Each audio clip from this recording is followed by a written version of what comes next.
Selamat malam penonton. Buzzer saya makin banyak aja deh. Kita kembali lagi di Midnight Live. Woo! Dan seperti janji saya tadi, saya punya tamu istimewa di segmen yang kali ini yang akan membahas soal APBN tekor alias boncos. Siapa dia? Inilah dia, Ihsanuddin Nursi.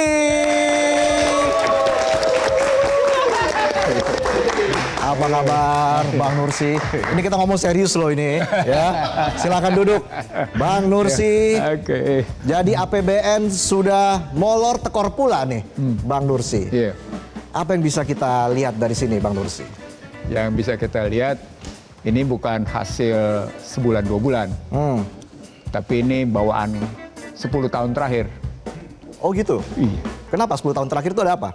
Paling tidak sebenarnya di November 2023 udah saya ingetin bahwa PHK akan merebak. Oh, ternyata kejadian. Waktu itu saya bicara di depan kalangan industri tekstil. Februari 2024 saya ingetin lagi. Lalu hasilnya seperti sekarang. Kelas menengah jatuh, PHK ambruk, Ya. gitu kan. Nilai tukar jatuh, indeks harga saham gabungan ambruk, purchasing manager index apa ya, biaya belanjanya para manajer menurun, itu kan kelihatan. Jadi semua ini sudah bisa diprediksi dong? Sebenarnya udah kelihatan karena angkanya bukan angka sekarang, angkanya angka dari kalau pakai tambahan deindustrialisasi, itu angkanya sudah berjalan sejak SBY terus menurun. Tapi deindustrialisasi terjadi, kantong lo juga tekor karena nilai tukarnya ambruk terus. Iya. Lo nggak bisa bikin apa-apa. Jadi kalau untuk bounce back gimana? Ya logikanya jadi begini kalau kita ngelihat 7 indikator yang saya maksud tadi. Udah diingetin bahwa yang namanya terjadi persaingan tidak sehat. Ya. Misalnya antara bunga obligasi dengan perbankan misalnya. Udah diingetin udah lama nih kalangan perbankan protes. Tapi sejak yang namanya gencar bangun infrastruktur, yang terjadi malah biaya logistik nurunnya cuma 0,3. Jadi ketika ada orang teriak-teriak, wah daya saing naik gitu, tapi hakikatnya kan biaya logistiknya tetap tinggi. Iya, dan juga penerimaan pajak ini di periode yang sama tahun lalu kan turun 30,2% ini. Jadi kalau enggak, yang saya bilang adalah jangan melihat kinerja sekarang seolah-olah sekarang. Oke, Tapi memang ada masalah-masalah lalu. sudah 10 tahun yang lalu ya. Nah, lalu berikutnya baru kita lihat kondisi sekarang. Kondisi sekarang ada beberapa hal. Yang pertama, realokasi anggaran itu disahuti oleh pasar sebagai tidak ngebangun kepercayaan. Anda berniat mengalokasi sekitar 300 triliun lebih Ya. untuk Danantara. Anda berniat melakukan realokasi anggaran untuk makan bergizi gratis. Dua itu kan realokasi. Padahal realokasi ini tidak berarti memicu pertumbuhan. Ya. Terjadilah kemudian ketidaksepakatan antara yang namanya Rahmat Pambudi sama Sri Mulyani. Maka rapatnya batal. Bang Nursi makin pusing nih mikirin ekonomi negara ya. Ya makanya pala gue botak. Ya. Bang Nursi, tapi kan kalau kita lihat jika terus ini terjadi defisit ya, ini dampak ke depan seperti apa? Seberapa besar ini potensinya khususnya untuk meningkatkan porsi pembiayaan utang negara? Kalau ngelihat ke depan dari situasi itu, ujung-ujungnya begini. Kita bisa nggak membuat alokasi anggaran itu memantik pendapatan bagi masyarakat? Itu dulu pertanyaannya. Jadi anggaran itu kan punya alokasi, punya distribusi, punya stabilisasi, punya regulasi. Dan tujuannya adalah memantik pendapatan masyarakat kelas menengah bawah. Oke. Kelas menengahnya ambruk nih, 10 jutaan, 9,7 tepatnya gitu. PHK-nya terjadi. Itu artinya APBN-nya harus jadi pemantik. Suka tidak suka. Oke. Nah, kalau APBN-nya tidak jadi pemantik, ya yang punya duit seperti yang 8 orang ketemu presiden. Nggak ada orang lain. Cuma 8 orang itu yang punya duit. Bahkan nggak ada lain. isu- Ditambah lagi 2 orang, tapi ada lagi tambah 2 lagi. Gitu. Ya, ada isu kan Sri Mulyani resign, mundur. Nah, ini seberapa besar dampaknya nih untuk... Sebenarnya ketika Sri Mulyani diterima di Kertanegara 46 itu, indikasi ketidakcocokan antara Sri Mulyani sama presiden terpilih saat itu udah kelihatan. Udah terlihat di situ. Kenapa kelihatan? Begitu keluar dari Kertanegara 4, Sri Mulyani langsung menyatakan tidak ada badan penerima negara. Itu kan Sri Mulyani nunjukin dia nggak terima gagasan berdirinya Internal Revenue Services. Kalau jadi resign, sosok pengganti yang tepat siapa? Ini kita bicara aktor atau bicara sistem? Kita bicara aktornya dulu. Aktor sebenarnya banyak. Tapi kalau sistemnya amburadul, lo mau bilang apa? Ya. Jadi harus dibetulin. Dua-duanya. Sistem yang amburadul sama aktornya. Seberapa amburadul sih memangnya? Loh, di bawah Sri Mulyani berapa banyak isu bea cukai, isu pajak berantakan? Kan lo mesti ingat juga di situ dong. Bea cukai, istrinya bisa tampil dengan segala macam. Orang pajak bisa sampai punya duit.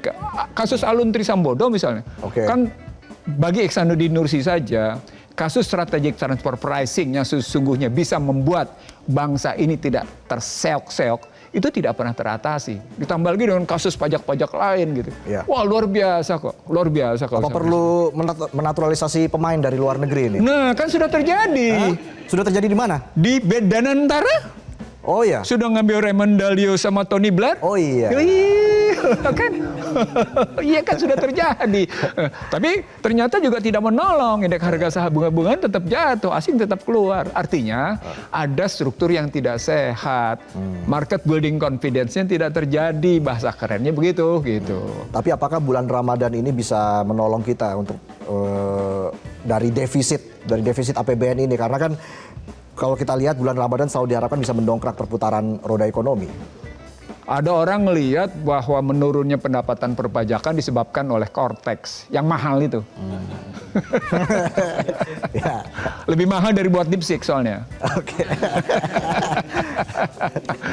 Jadi kalau memang persoalan administrasi, soalnya adalah soal delivery, itu kan Cortex itu kan soal delivery. Ya. Antara wajib pajak sama yang namanya petugas pajak sama sistem perpajakan. Sistem delivery aja nggak beres. Itu kan artinya memang ada tidak beres pada sistem dan dua pelaku, ada aktor di situ.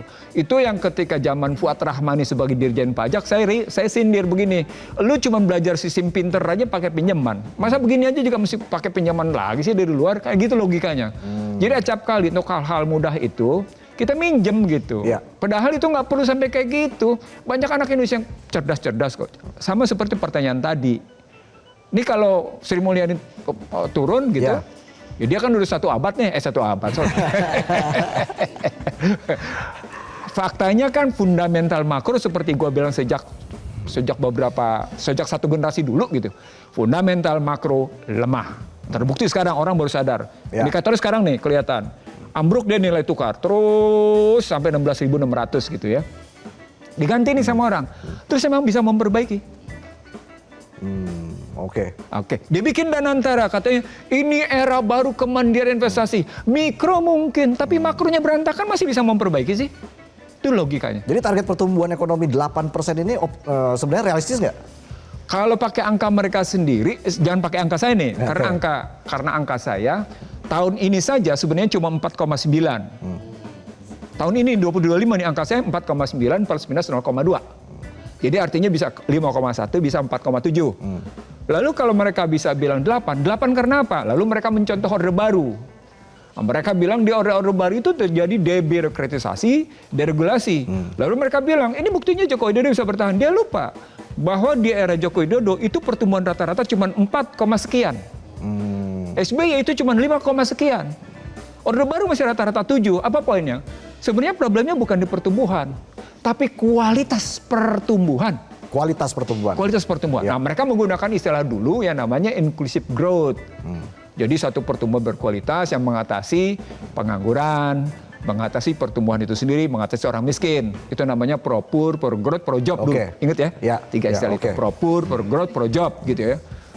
Ternyata itu juga nggak bisa. Kenapa? Karena kita sudah diiming-imingi dengan problematik, kalau kita bisa beli, ngapain mesti bikin? Gitu. Oke. Kita lihatlah nanti perkembangannya akan seperti apa ya. Tapi jangan Bang Nursi. pesimis. Iya. Selama masih ada matahari terbit, kita masih punya sikap optimis. Persoalan pokoknya optimis nggak ngadepin koruptor. Nah, Itu. Tenang. Kalau koruptor akhirnya cuma sekedar dimaafin, Ya. mau ngomong apa? nanti kan akan dibawa ke pulau terpencil tadi ya, sambil dengerin Baby Shark. Kalau di pulau kalau terpencilnya malah kemudian berwisata gimana? Waduh. Ya, pokoknya semoga lebih baik lah. Mudah-mudahan. Bang Nursi. Terima kasih ya Bang Nursi, boleh tepuk tangannya untuk Bang Iksanuddin Nursi. Luar biasa nih, daging semua penjelasan dari Bang Nursi ya. Sehat selalu Bang Nursi. Terima kasih. Kami akan kembali saat lagi, tetaplah di Midnight Live. Download Metro TV Extend sekarang.